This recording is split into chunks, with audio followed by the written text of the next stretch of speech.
everybody. Welcome to Knit with Laura and Lola. This is log number 7. You are joining me in my living room today.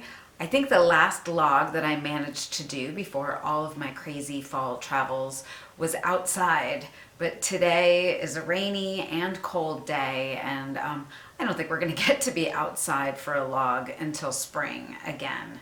So welcome to my living room.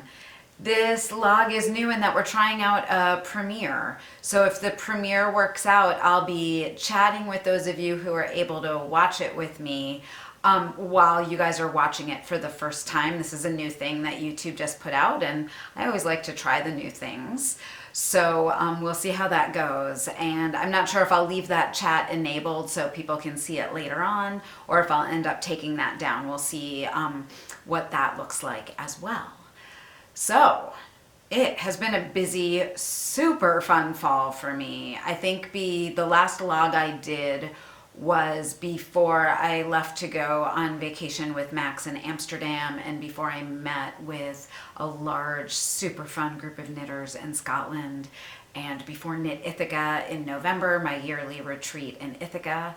And now it is just after Thanksgiving, and I am home, and I am getting some work done, some knitting done, some catching up done, some house projects hopefully done. Those still, I haven't even touched those yet, but they're in my mind, so they're gonna happen at some point.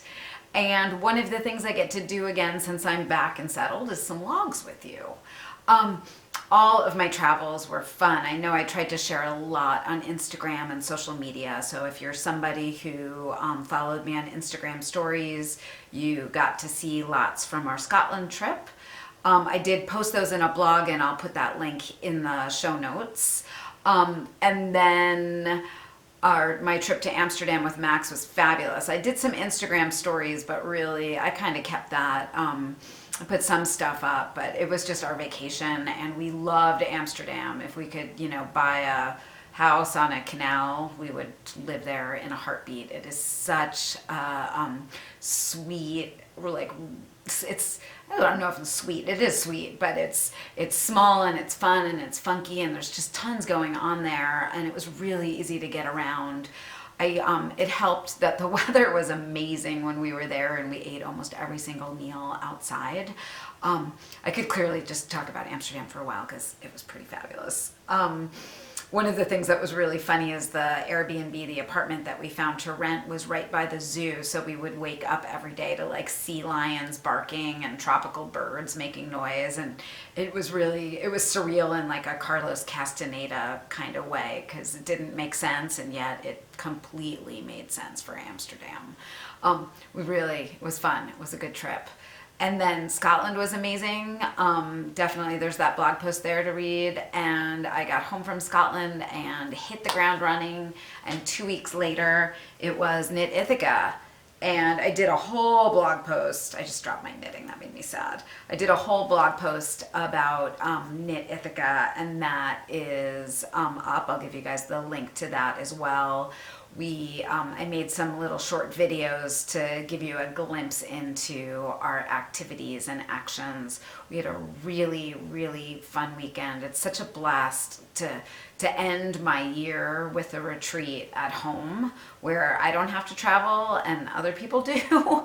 And they did encounter a little bit of snow coming in, which was challenging, but that was almost some of the earliest snow I've ever seen. So I don't anticipate that happening in the future, but I guess you never know. Sorry, I have my notes off, so if you guys see me turn my head in this way, it's not just because I want to show you the side of my face right here.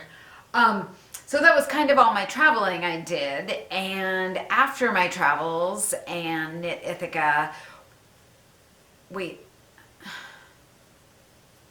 so that was all my traveling that I did. At the same time, I had a few pattern releases that happened while right before I left. I released Leo, which was is my newest sweater in the Novus construction. I've been wearing my Lopi Leo a ton.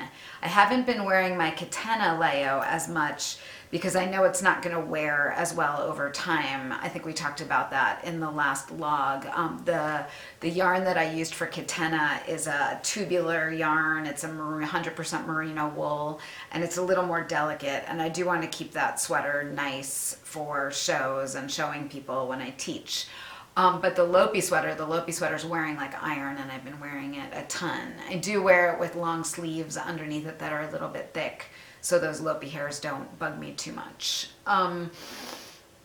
Leo, I did just post tips and tricks thread for that. So if you're somebody who's been thinking about knitting Leo and you got the yarn for it and you've been waiting to cast on, I posted a bunch of little pointers that I think will help you have success. And there is a knit along thread in my Ravelry group. So I'll make sure to give you guys the links to that as well. The next thing that I released, I promised my mom I would get better at not saying in between each transition, and I keep doing it. The next pattern that I released after Leo was right when I got back from Scotland, and that was Lola's Choice November Kit. And I have that over here for you, and I have a good little story to tell you about it that I said I was waiting to tell you. That pattern's called Another Contexta. And some of you might know Contexta. It's an Afghan pattern that I designed for a craftsy class a few years ago. And you knit all these octagons and you knit mitered squares and sewed them all together. And someone in my craftsy class, and I wish I could remember who it was because I went back and I couldn't find the post to thank them, asked me, I think it was this summer or late spring, they asked me if they could take a Contexta octagon and turn it into a pot holder. And I was like, yeah, you can. You can totally do that. Let me know how it goes. And they never told me how they did it. But then all of a sudden this summer, when I was thinking about a great gifting item for a Lola's Choice kit, I was like, I could do a new Contexta octagon design and find a yarn that felts really well. And I ended up using Kelborn Roland's Germantown and turn it into a pot holder. And they make great hostess gifts or just like a little extra gift, or if you're going to give somebody a really nice pot or a pan for the holidays and you want to give them a pot holder or a trivet to go along with it, you could do that. Germantown is a brand new yarn by Kelborn Woolens. The girls at Kelborn are really some of my favorite yarn makers, and I love to support them and share their new projects with people. So that's why I chose this yarn for Lola's Choice. Some of you might recognize Germantown as being a yarn that was on the market for years and years and years. I'm not remembering the name of the mill right now because of course I forgot to write it down before I did this, and these things always like escape my mind, but I'll put it in the show notes, like a link to the original yarn in case this is ringing a bell to you. What Kelborn Woolens did was use 100% US wool and make a US made yarn that is a workhorse of a yarn. This yarn is designed to knit with and last forever, which is something I feel really strongly about. It felts gorgeously. So if you're looking for a yarn that felts well, Germantown is a great choice, and it's a good price point. You can actually get, there's Noche. She's barking, of course. Come on over, Noche. She's deaf, so she won't hear me saying that. Maybe she'll just show up at some point. So you can actually get 2 pot holders out of 1 skein of Germantown, which is pretty cool.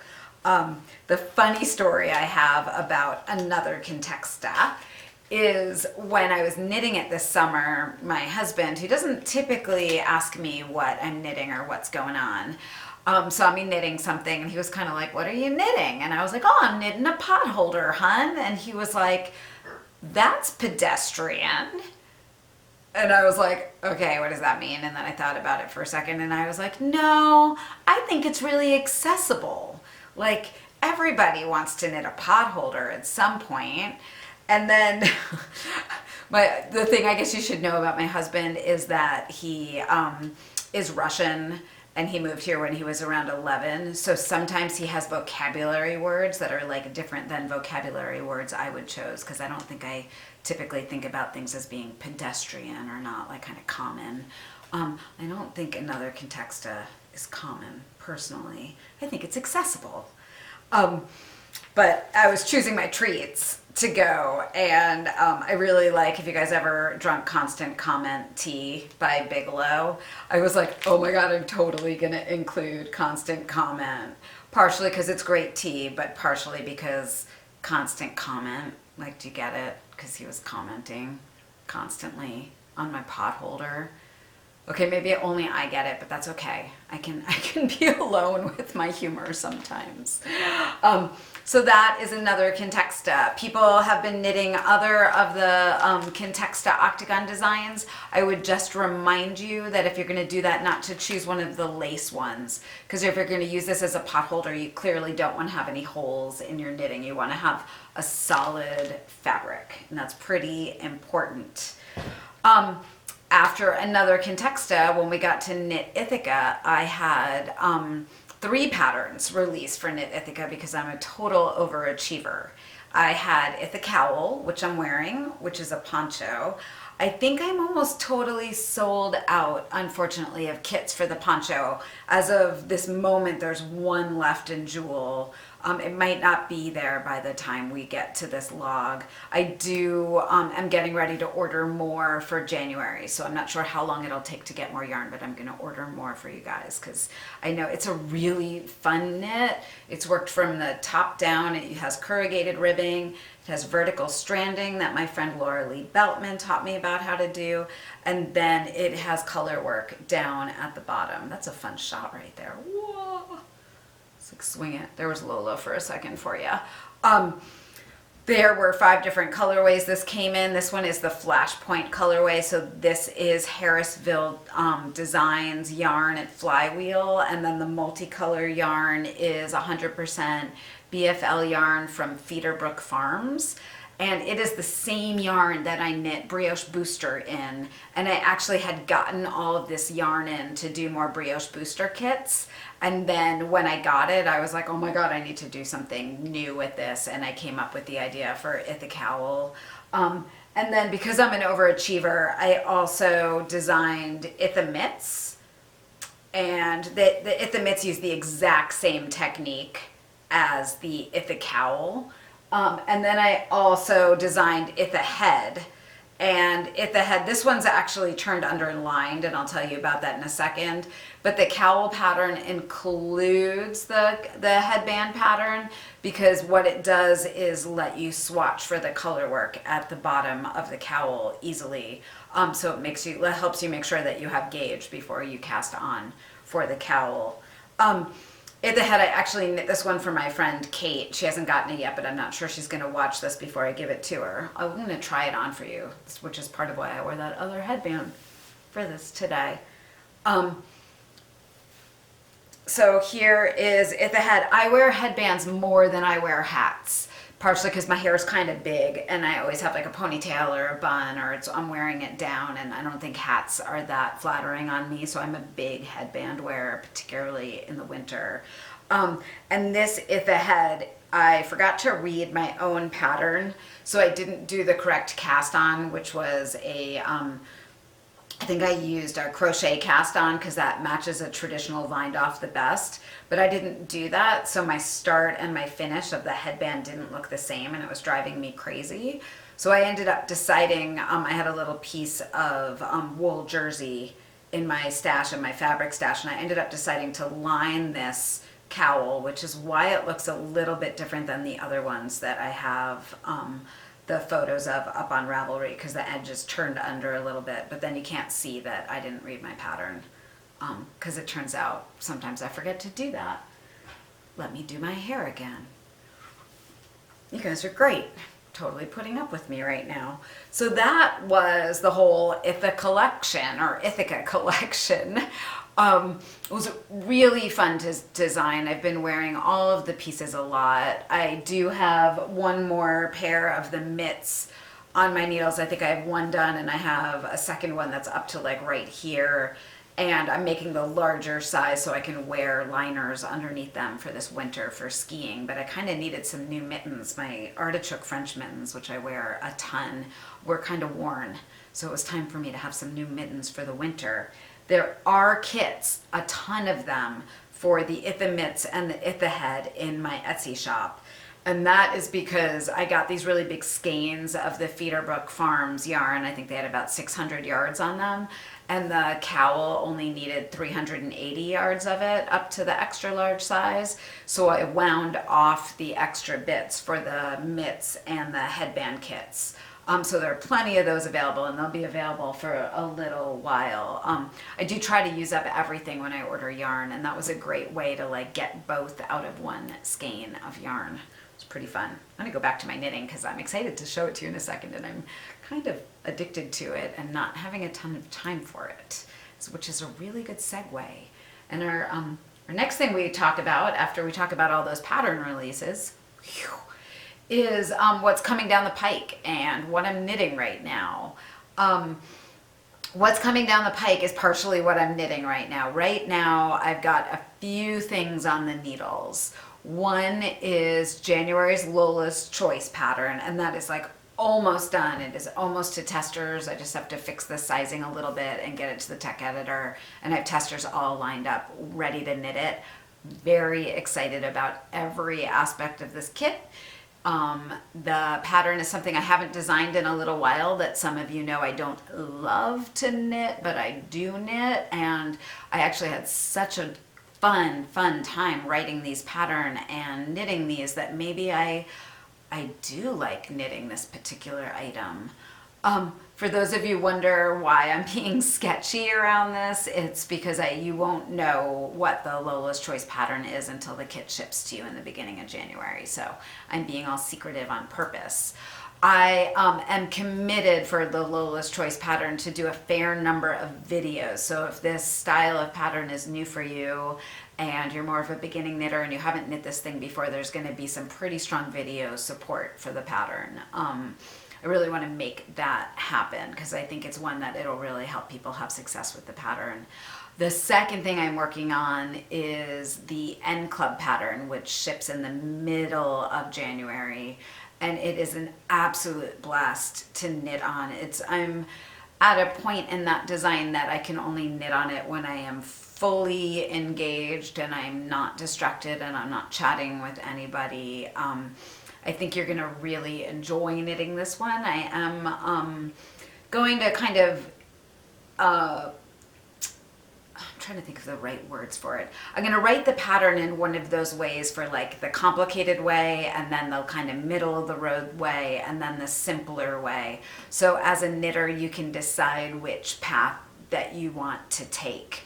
I, of course, am choosing the most complicated, use all of my brain cells possible way, because I know some of you have been craving a pattern like that from me for a little while. But then if you're in the End Club and you want to join the End Club and that style of pattern isn't your favorite style of pattern, I am going to write it also in this kind of middle of the road, not too challenging, but you'll still learn a ton way. So it'll have kind of multiple elements for you.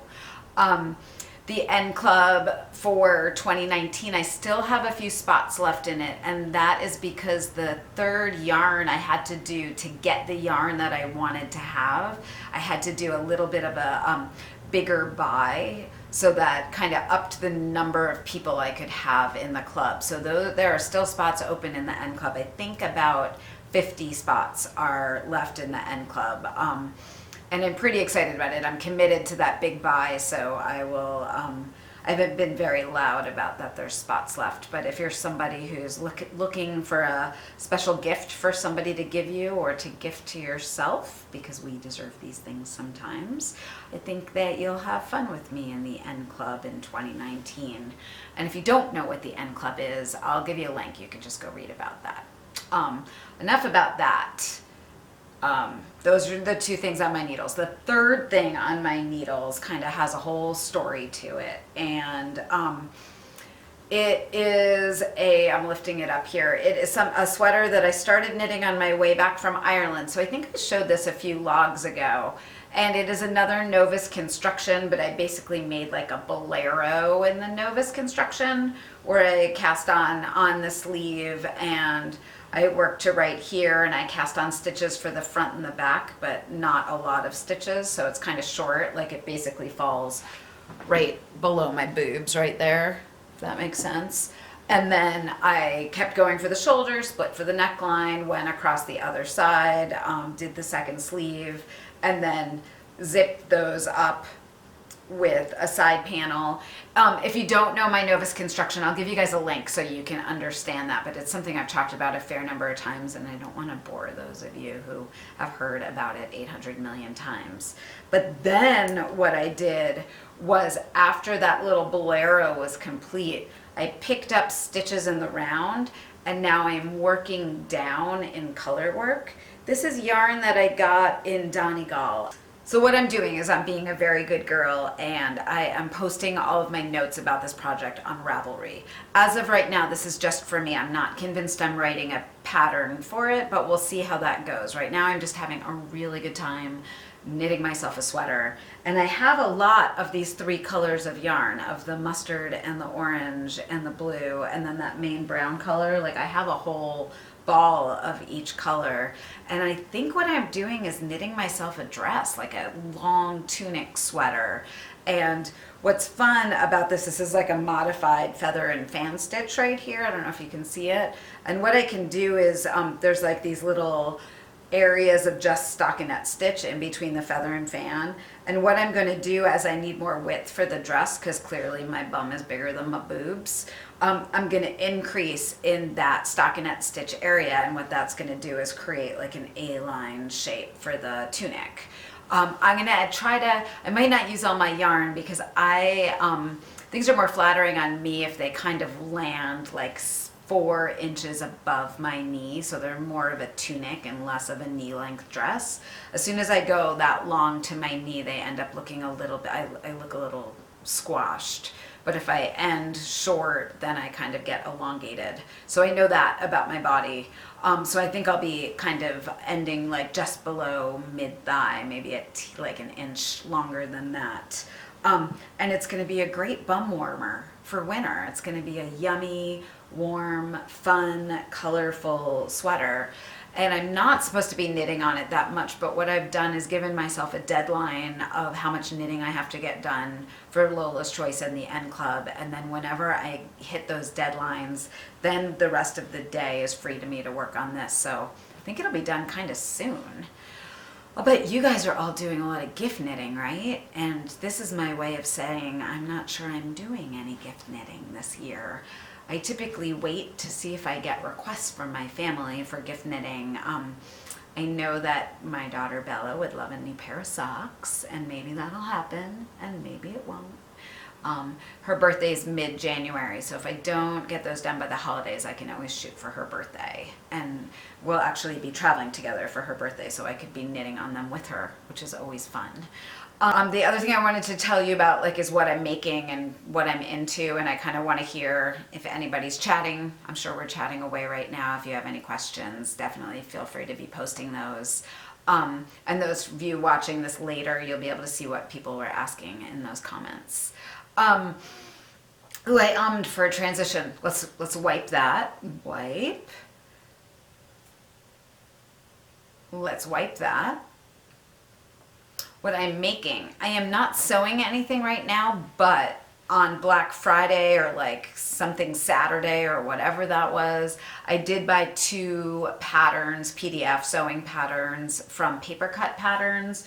One is called I have to look at it because I couldn't remember, the Palisade pants, and what is called the Otsu jeans. I've been wanting more handmade pants because mostly the pants that I wear are pants that I've made.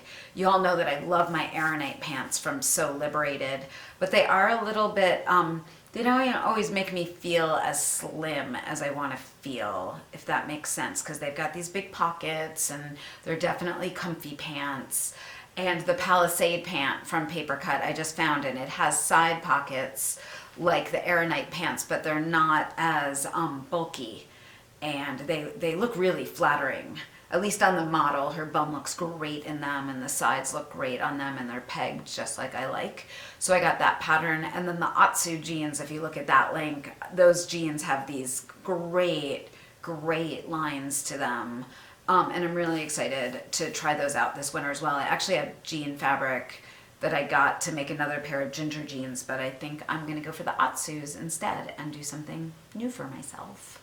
Sorry, I had a little technical difficulty, and then I just went to watch the videos I had already shot, and I saw that my hair is really large, and this is actually what my hair is normally like if I let it dry naturally. So you get to see it in its natural way. I'm kind of trying to own it. I got it cut shorter, and it's doing interesting things that I like with a headband. So yay winter, yay for being home. I hope that you guys all had an excellent Thanksgiving if you celebrate. We had a great time. My girl came home from college and I missed her, and we all had great talks and great food, and there was a lot of cooking, and I waited until Sunday, until she left, to start cooking something that we ate in Amsterdam that I'd been obsessed with. And I made it yesterday and it came out awesome, and I'm super excited to tell you about it, and I'll give you some links in the show notes to like how I figured it out. But when I was in Amsterdam, I went out for lunch with Isabel from Switzerland, who came with me to Ireland last year, and Max, and we sat outside at a canal.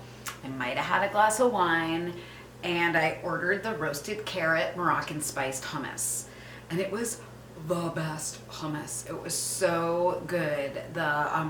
It basically had like some carrots in it, and then it had harissa in it, which is a Moroccan chili paste that has like pickled lemons and some other spices and chilies in it, but it's not vinegary, and it's hot without being like spicy. It's just kind of warm and interesting.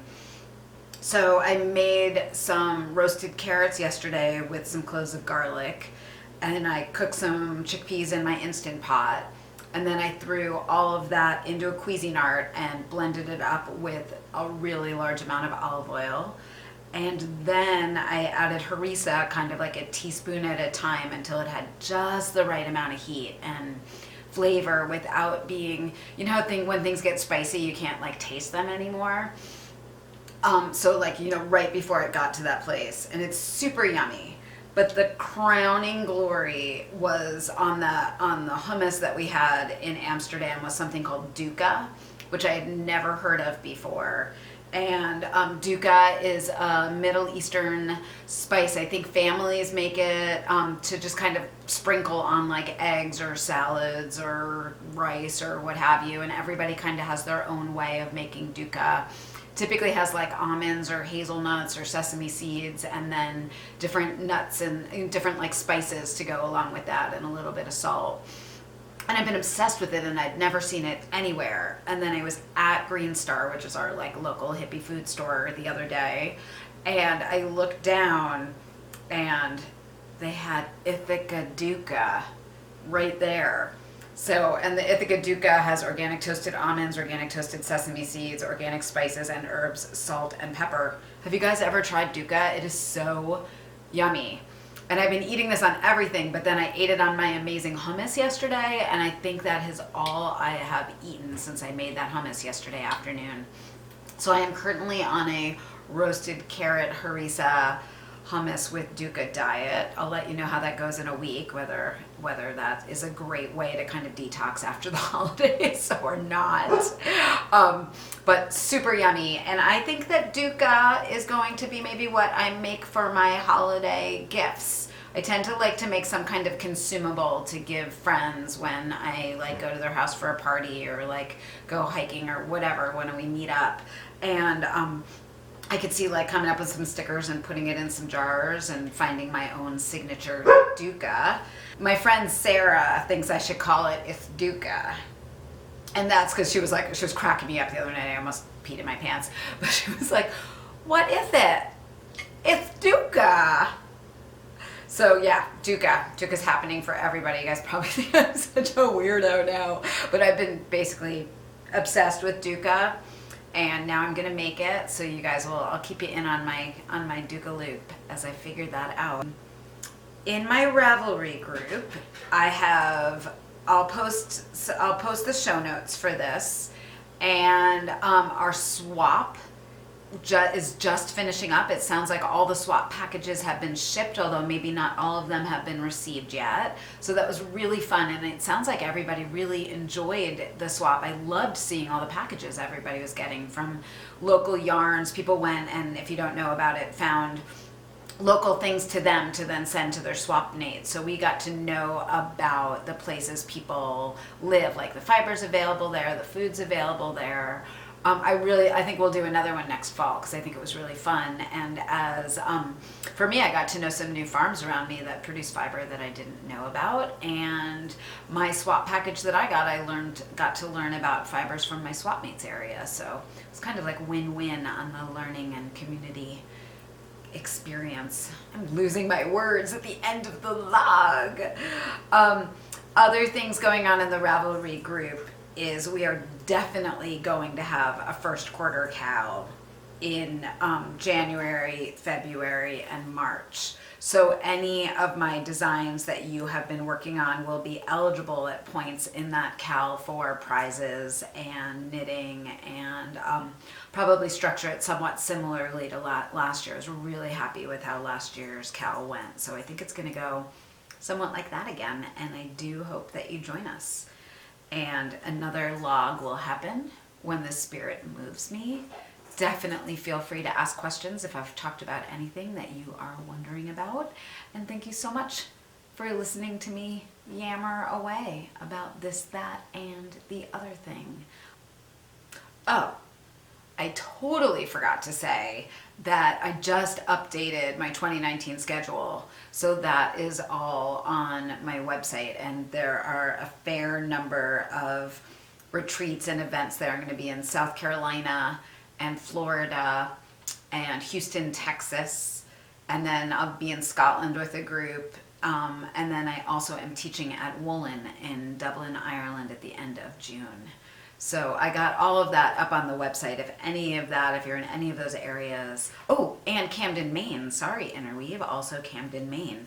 So if you're in any of those areas and you want to get to take a class with me or hang out in real life, I promise I'm super fun, check out that link. Alrighty, thank you so much for listening. I really appreciate you taking time out to enjoy myself and Lola and everything we have to share. Have a good night.